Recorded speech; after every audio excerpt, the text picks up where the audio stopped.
Bonjour mes chers futurs hypnothérapeutes, bienvenue dans cette nouvelle vidéo dans laquelle nous allons parler de ce qu'est véritablement l'hypnose et en particulier l'hypnose archétypale. Dans tous les cas, ce que je voulais vous dire aujourd'hui à propos de l'hypnose, c'est que l'hypnose c'est avant toute chose une thérapie de l'inconscient. Ça c'est la première chose importante. Ensuite, l'hypnose est un état modifié de conscience. Nous avons notre conscience ordinaire lorsque notre cerveau est en onde cérébrale de travail ou bien de repos. C'est l'état dans lequel je suis quand je vous parle ici et maintenant. Et puis, il y a notre état de transe. C'est typiquement celui qui nous intéresse dans cette formation et dans le travail que nous allons pouvoir faire avec nos futurs patients. Pour quelle raison ? Parce que l'état modifié de conscience nous permet d'aller au-delà de l'état dans lequel la personne que nous accompagnons vit ses problèmes. Autrement dit, nous allons échapper au piège de notre mental qui n'arrête pas de tournicoter dans les mêmes difficultés d'analyse.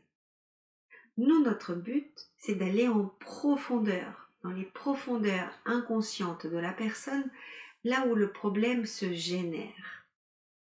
Puisque qui dit psychothérapie dit thérapie de la psyché, c'est-à-dire travail de guérison de la psyché. Et les problématiques psychiques sont en immense majorité inconscientes, c'est-à-dire que nous n'avons pas nécessairement conscience des phénomènes qui régissent notre psyché. Nous agissons par habitude, par mimétisme, par force centrifuge qui ramène tout au même point. On parlera dans cette formation de nos blessures qui nous entraînent toujours dans les mêmes comportements. On parlera aussi de notre cerveau reptilien qui lui nous amène toujours dans les mêmes comportements également.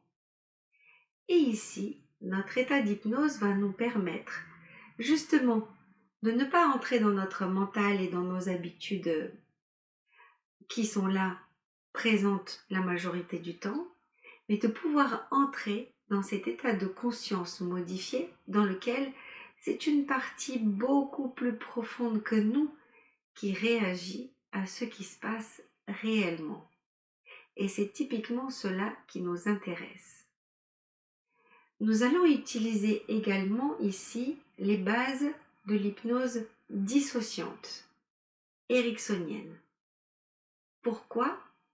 Parce que l'hypnose dissociante a pour avantage de créer un état d'hypnose facilement perceptible et vous allez voir que nous allons parler de signaling.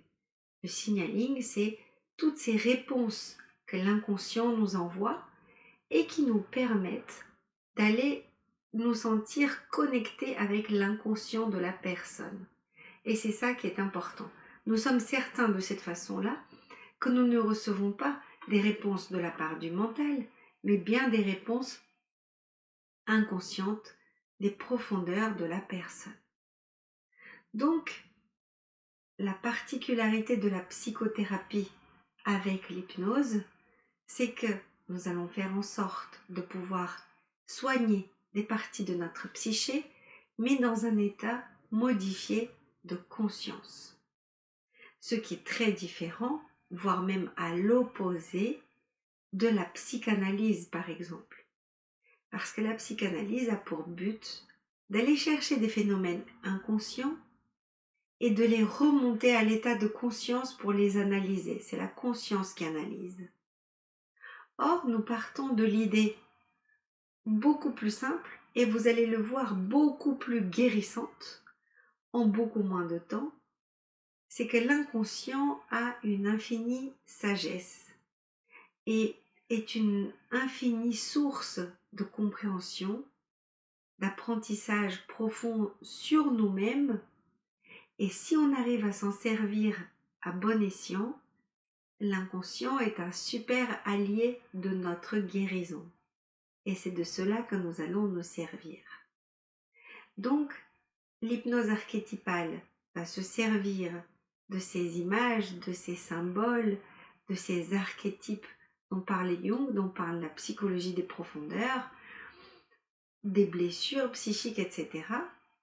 Autrement dit, nous allons nous servir des composantes de la psyché, dont nous allons parler dans d'autres vidéos, tout en faisant en sorte de ne pas les analyser, mais de faire en sorte de les soigner dans un état modifié de conscience. En cela, notre travail en hypnose archétypale est différent de celui de l'hypnose ericksonienne ou de l'hypnose classique ou de l'hypnothérapie tout court. Pourquoi ? Parce que l'hypnose étant la thérapie idéale de l'inconscient, en général, nous soignons des problèmes purement liés à des dysfonctionnements de l'inconscient, c'est-à-dire je me ronge les ongles, j'ai des addictions, j'ai des comportements compulsifs, des TOC par exemple, des phobies, etc.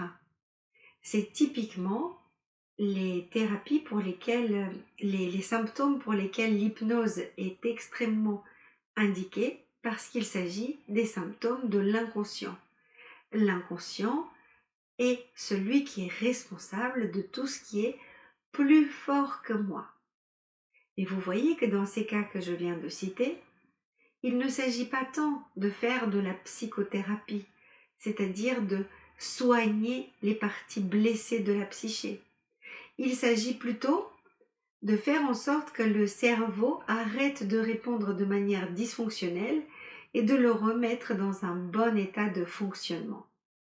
Autrement dit, l'hypnose ericksonienne va nous servir de base à remettre dans le bon ordre des symptômes de l'inconscient dysfonctionnel, alors même que la psychothérapie sera un travail en profondeur avec qui nous sommes, avec notre essence, avec notre enfance, avec la racine de nos problématiques psychiques.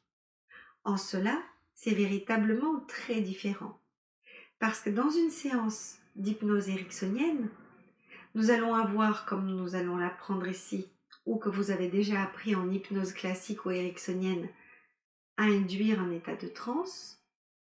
Et ensuite de cet état de transe, vous avez une partie de travail dans laquelle vous allez utiliser un protocole pour venir à bout de ces phobies, de ces allergies, de ces comportements compulsifs, etc. Cette phase de travail est ici remplacée par une phase de travail archétypale, la plupart du temps métaphorique, et qui va avoir pour but de faire évoluer la psyché de la personne, pas simplement de remettre les bons curseurs au bon endroit pour qu'on arrête d'avoir une phobie. Là, il s'agira de modifier en profondeur qui nous sommes, parce qu'on aura fait la paix avec notre enfance, qu'on aura induit à la place, par exemple, de la critique intérieure, nous aurons induit du conseil sage, ou tout ce genre de choses. Donc, l'hypnose archétypale a pour but typiquement la psychothérapie, alors que l'hypnose ericksonienne, l'hypnose classique, même l'hypnose nouvelle et moderne, sont des parties d'hypnose, des spécialités d'hypnose qui traitent des phénomènes purement hypnotiques et pas de la psychothérapie. Donc ici, nous allons apprendre ensemble à faire de la psychothérapie. Quelles vont être les particularités de notre travail? Et quelles sont les particularités de la psychothérapie avec l'hypnose en général?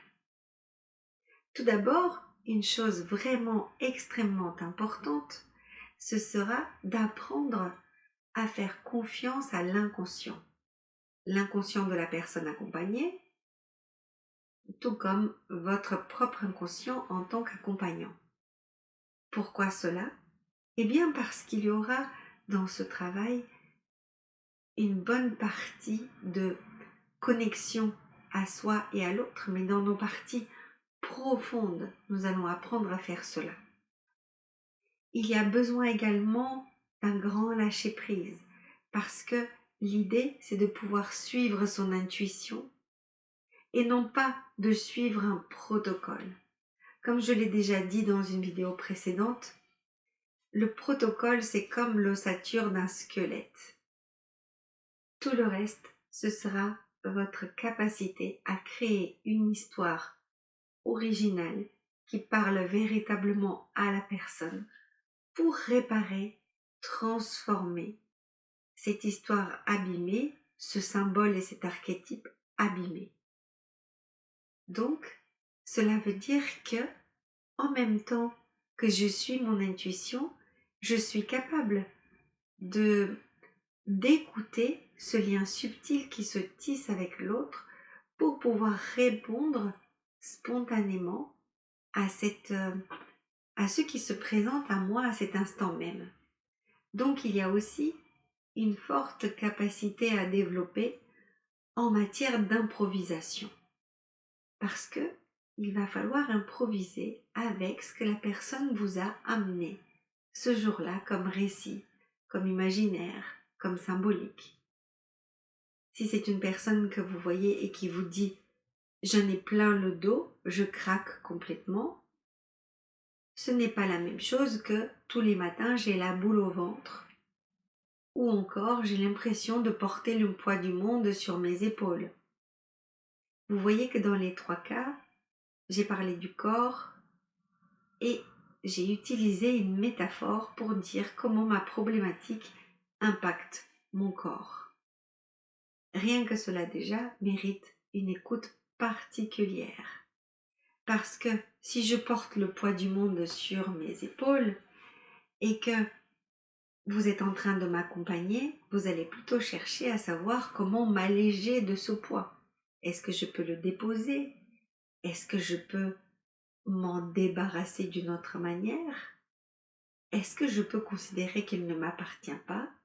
Est-ce que c'est un fardeau à découper, à balancer, etc. Donc, vous allez m'aider à ce que le poids du monde sur mes épaules s'en aille. Mais encore faut-il m'avoir écouté au départ. Donc ça, c'est pour ce qui concerne notre connexion et ensuite notre intuition. Ensuite, il faut savoir que la particularité également, c'est de ne jamais avoir recommencé la même séance. Je m'explique. Pas la même problématique, la même séance. Qu'est-ce que cela veut dire? Cela veut dire que si vous étiez venu à cette consultation parce que vous souffrez de ce qu'on appelle le syndrome de l'imposteur, que vous m'avez décrit comment ça se présente pour vous, et qu'il y a un moment où vous vous sentez comme démasqué et que tout est bloqué en vous. Eh bien, ensemble, dans le cadre de l'hypnose archétypale, nous allons le voir, le rencontrer, ce personnage qui s'appellerait à l'intérieur de vous imposteur, jusqu'à temps de pouvoir, à travers ce dialogue, comprendre à la fois quel est son bénéfice secondaire et comprendre comment vous pourriez typiquement sortir de cette espèce de carcan. Mais une fois que vous aurez fait ce travail typiquement avec ce personnage d'imposteur, il est inutile de le faire une deuxième fois, le même, si les effets escomptés ne sont pas encore tout à fait présents par rapport à ce qui était espéré à la première séance. Eh bien, cela veut dire que sur la même problématique, il y a peut-être besoin d'une deuxième séance, mais cette fois-ci sur des choses différentes. Nous n'allons pas recommencer avec les mêmes approches, ni la même séance. Il y a besoin de développer quelque chose de différent. Et enfin, la dernière observation dont je voulais vous parler ici, par rapport à la différence entre l'hypnose archétypale et d'autres types de psychothérapie, par exemple, c'est que pour nous, ce qui est important est de ne pas analyser. Parce que l'analyse de ce que vit la personne vient souvent annihiler tous les résultats positifs qu'on venait de susciter avec notre séance.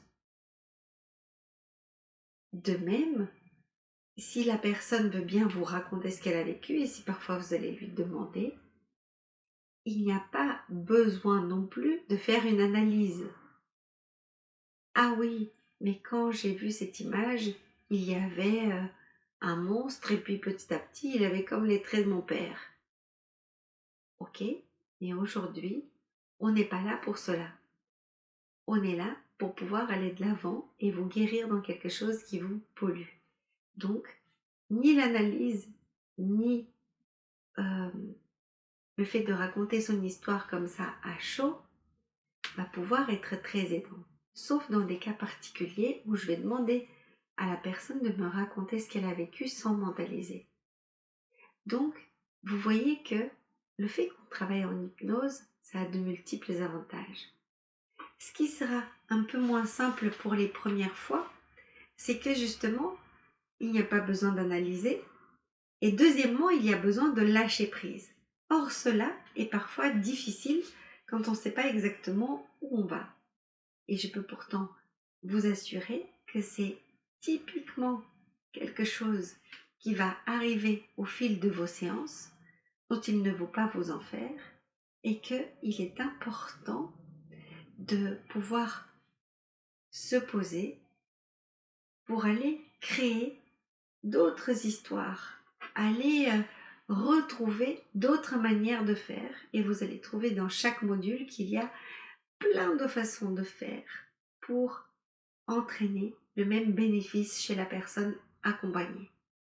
Donc, j'espère que vous aurez déjà compris à ce stade ce qu'il en est de l'hypnose ericksonienne, de l'hypnose archétypale, de notre travail ensemble et bien évidemment, au fil de chaque module et chaque fois qu'on viendra vers une vraie séance, je vous répéterai ces points clés de sorte à ce que, en sortant de cette formation, vous soyez complètement autonome et que vous sachiez aider toutes les personnes qui sont dans le besoin. Je vous remercie pour votre attention et je vous dis à la prochaine vidéo.